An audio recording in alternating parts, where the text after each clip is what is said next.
Bismillahirrahmanirrahim. Assalamualaikum warahmatullahi wabarakatuh dan selamat pagi. Berjumpa lagi bersama gue Razif Eka Putra di channel Maliun Tinubu Vlog. Taqabbalallahu minna wa minkum. Minal aidin wal faizin, mohon maaf lahir dan batin ya. Berjumpa lagi. Semoga kalian yang nonton video ini sehat selalu, dan yang lagi kurang sehat atau yang lagi sakit semoga cepat diangkat penyakitnya, amin ya rabbal alamin. Bagaimana kabarnya kalian setelah sebulan berpuasa, dan bagaimana juga kabar kalian setelah menjalani lebaran? Kira-kira udah berapa banyak rumah yang kalian singgahi pada saat ziarah? Udah berapa banyak kaleng minuman bersoda yang kalian minum? Udah berapa kilogram daging yang kalian makan selama lebaran? Mumpung ini masih di bulan Syawal, masih dalam suasana lebaran, gue cuma mau ngucapin kalau selama ini gue ada salah-salah kata atau ada perkataan yang dirasa kurang berkenan, gue jadi ini kesempatan untuk memohon maaf ya. Allah saja maha pemaaf, masa sesama manusianya, sesama umatnya enggak, ya kan? Hari ini hampir jam 8 pagi, jam 7 berapa tadi lupa gue. Yang jelas hari ini Senin, tanggal 15 April. Ya, 15 April. Harusnya jam segini gue udah siap-siap untuk kerja, tapi hari ini gue nggak masuk kerja dulu karena ada acara keluarga. Nanti besok baru gue masuk lagi. Terus yang mau gue bahas hari ini sebenarnya, untuk pertama kalinya gue mau nge-review tas. Ada tas lempang yang baru beberapa hari lalu nyampe di rumah. Sakit juga di tangan lama-lama, berat oi. Tasnya gue beli di Shopee, ada di toko officialnya. Harganya gak nyampe 200.000, tapi fiturnya, kompartemennya bisa dibilang cukup banyak dan bisa untuk nyimpen beberapa barang. Nah, seperti apa tas lempangnya dan apa saja kekurangannya, apa saja kelebihannya, dan bagaimana cara pakainya, ayo langsung kita lihat seperti apa penampakannya. Nah, bentar. Oke, ini tas yang gua maksud. Namanya Sidekick Project, tipenya K4 ya guys. Harganya nggak nyampe 200.000, 150-an malah. Sebenarnya 147-an. Tapi begitu barangnya nyampe, gua bulatin aja jadi 150.000 pas bayarnya ke kurir. Karena ini metode pembayaran yang gua pilih adalah COD, cek dulu. Ini penampakannya sebelum gua tunjukin detail-detailnya kayak apa. Yang mau beli ini tas nanti bisa gua cantumin link pembeliannya di Shopee. Tentu saja itu link toko resminya ya. Ya nggak ada label mallnya sih, tapi toko yang jual tas model ginian cuma satu doang lah, Sidekick. Produk-produk lainnya juga masih banyak, nanti kalian tinggal cek sendiri aja dah. Gak mesti harus beli yang ini, soalnya masih banyak tas flashback atau tas lempang model lainnya. Setiap pembelian dari tas ini, kalian akan mendapatkan ini pegangan yang mana ini keras banget, bukannya bagian ini, takut patah aja. Tapi fungsinya bisa dibikin kayak gini, bisa untuk dipegang seperti ini kalau gak suka ditaruh di bahu. Terus yang kedua dapat tali. Nah, talinya, pengaitnya. Yang jelas ini bisa dikaitin semua di bagian sini, dijadiin kayak kalung atau dijadiin tas lempang. Makanya pengaitnya ada dua nih. Terus yang terakhir itu juga dapat stiker. Nanti gua tunjukin stikernya kayak apa. Dan sekarang kita langsung lihat detailnya kayak apa aja. Ini di laci depannya ya. Narik resnya gampang karena bukan res yang waterproof. Jadi berasa agak aneh sih, karena dua resnya di atasnya, tengah ini dia res yang waterproof. Tapi gue belum pernah nyoba sampai hujan deras juga sih. Ini sebenarnya lumayan gede sih, bisa naruh berbagai macam barang. Cuma karena ini ketutupan sama plastik bening juga, jadi takutnya jangan sampai naruh barang yang tajam. Hati-hati aja sih. Ini mentok-mentok cuma naruh pulpen doang loh ini.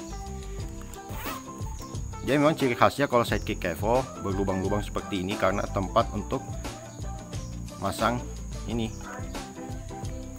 pengait pegangan seperti ini. Jadi bisa ditenteng-tenteng kayak gini, bisa dibikin kayak gini juga, sesuai selera kalian lah.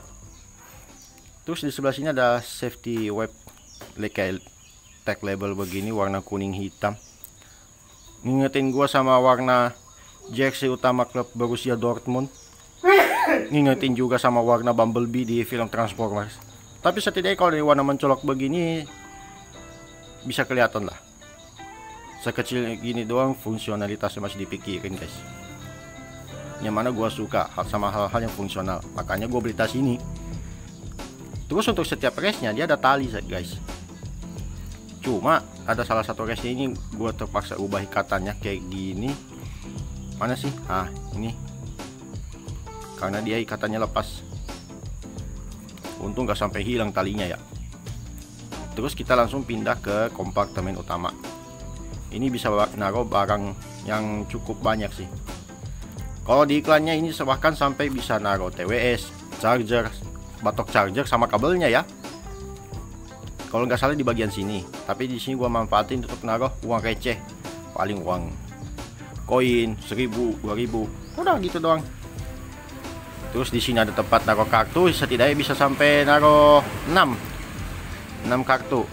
Bahkan ini masih bisa dilapis-lapis sih.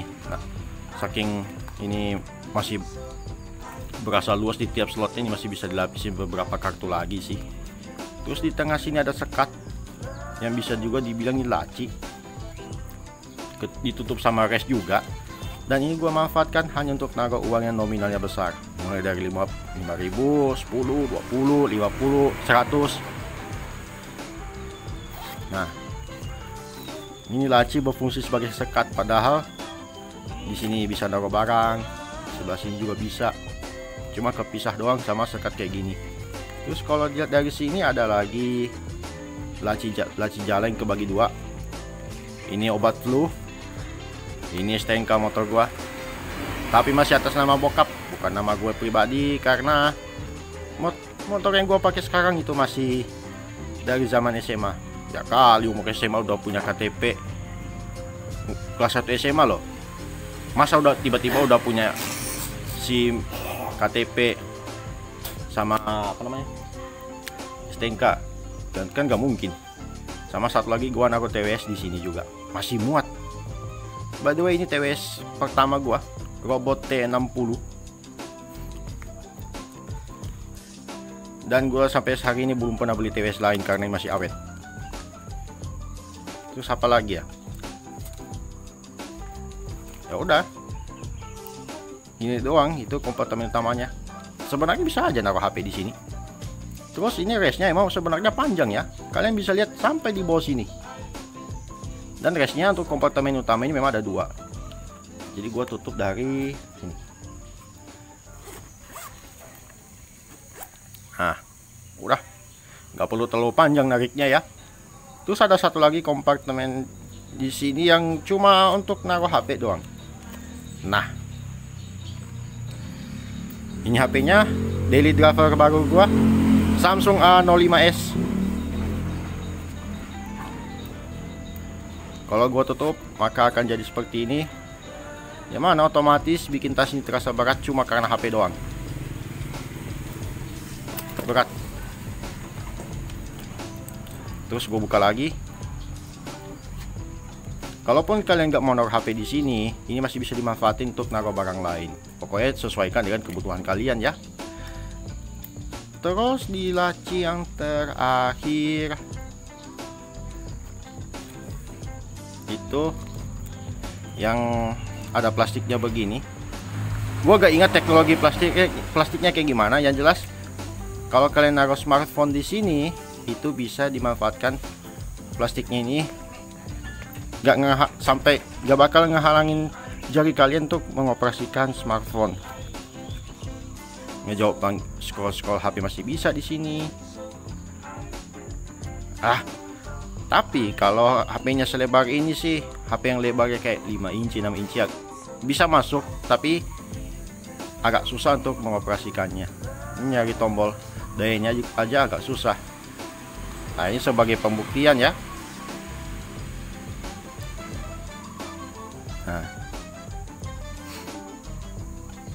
sebenarnya ini HP mendukung refresh rate 90 Hz, tapi video yang kalian lihat ini HP Oppo gue itu cuma mentok di frame rate 30 fps, jadi tidak bakalan berasa gimana-gimana juga sih refresh rate 90 Hz nya. Dan persamaannya antara HP Samsung gue yang sekarang dan HP Oppo ini adalah chipsetnya sama-sama dari Qualcomm Snapdragon.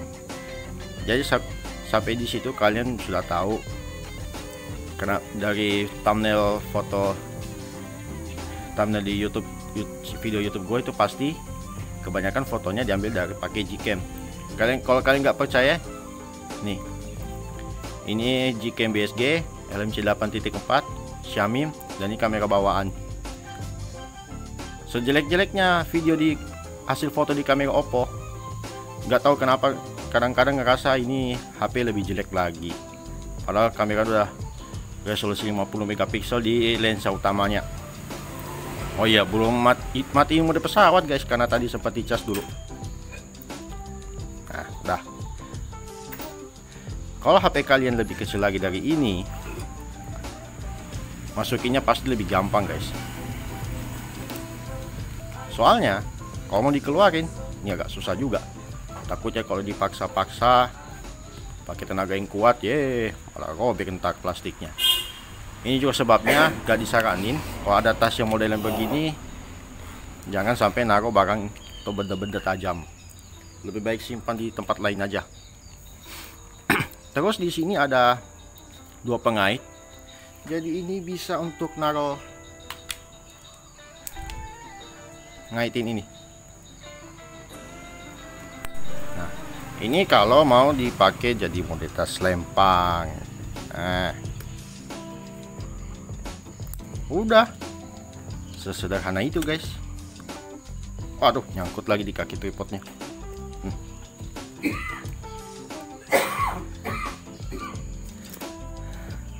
Nah, udah kayak gini. Atau kalau gak suka kayak gini, bisa dilepas satu.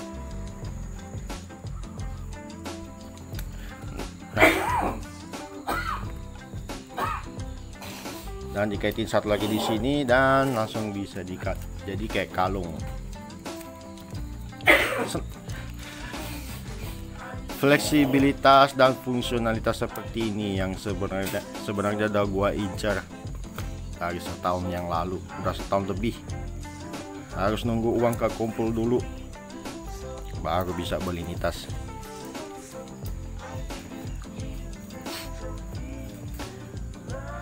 Untuk barang-barang apa yang akan kalian simpan di dalam tas ini disesuaikan aja sama kebutuhan. Soalnya kalau dari kebutuhan gue ya isinya seperti tadi.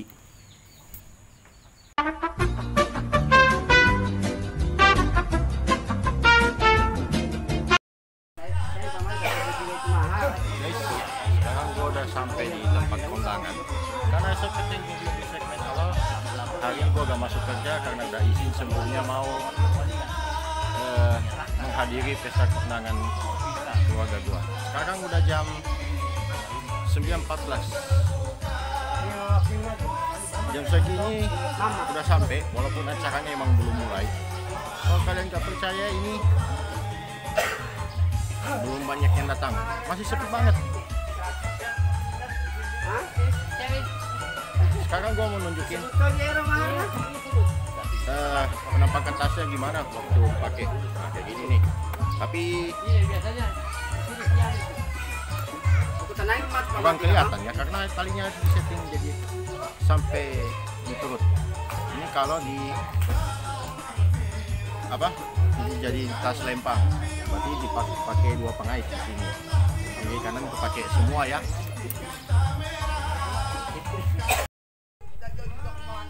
Nah, ini kalau pakai mode dikalungin guys, kalian bisa lihat. Nah, ini kalau dikalungin, enaknya kalau mau mengoperasikan HP kan tinggal dibalik gini doang, udah. Tapi gue ngerasa agak gak cocok pakai mode seperti ini karena pasti leher gue yang lama-lama sakit. Soalnya kayak yang gue bilang tadi, yang bikin berat tas ini cuma HP doang. sedangkan ini masih satu HP. Gimana kalau gue masukin 2 HP? Ya emang bisa sih muat 2 HP sih maksimalnya, atau mungkin 3, tapi kalau ukurannya kecil-kecil. Tapi kalau ukuran yang lebar kayak Samsung tadi, wah bisa masuk, tapi itu yang bikin berat tas ini. Jadi gak bagus dia untuk leher, lama-lama bisa bikin pegel. Jadi lebih cocoknya pakai mode yang tas lempang aja. Bentar guys. Nah, kalau mode selempang gini kan lebih cocok guys. Nah, gak kelihatan ya? Bentar. Nah, kalau bikin begini, gue biasanya setting sampai sepanjang bagian perut ini sih. Tapi lebih enak lagi kalau gue naikin sedikit lagi ke atas. Soalnya ini juga yang gue pakai kalau emang untuk dipakai kerja sih, sama motoran. Cuma bedanya tasnya gue pakai dulu baru pakai jaket. Itu tips dari gue ya, kalau kalian motoran entah itu pagi, siang, sore, apalagi malam. Soalnya kan sekarang itu era rawannya kasus pembegalan guys. Kalau tas kalian di luar, jaketnya yang duluan dipakai, itu yang justru bahaya guys. Bahayanya karena ini gampang ditarik sama pelaku begal. Jadi lebih baik tasnya dulu dipakai baru jaket. Jadi ini gak bakalan kelihatan karena udah ketutupan sama jaket. Jadi insya Allah pasti aman. Sebenarnya ada satu model lagi dari tas ini, dia dipegang kayak gini.